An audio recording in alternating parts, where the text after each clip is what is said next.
We begin tonight with a split verdict in the sex trafficking trial of music mogul Sean Diddy Combs. The singer and producer was found guilty of prostitution-related charges, but was acquitted by a jury of the more serious charges against him. CBS News legal contributor Jessica Levinson joins me now. Jessica, what's your reaction to this verdict?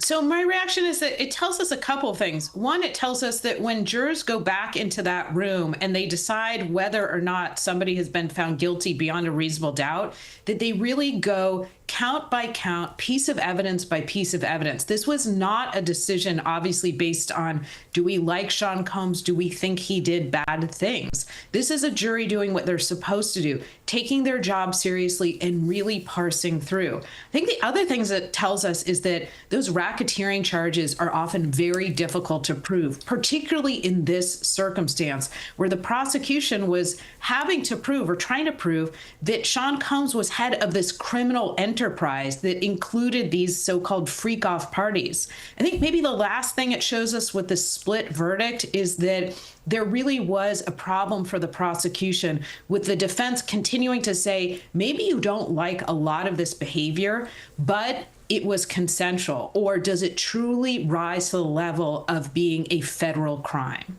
So I get that, Jessica, but there is this video that people saw that we've seen over and over and over again of Sean Diddy Combs beating up his girlfriend. But that's not a part of the case, right? Even though it was shown in the case. People see that video and they think, wait, why weren't the prosecutors able to get more?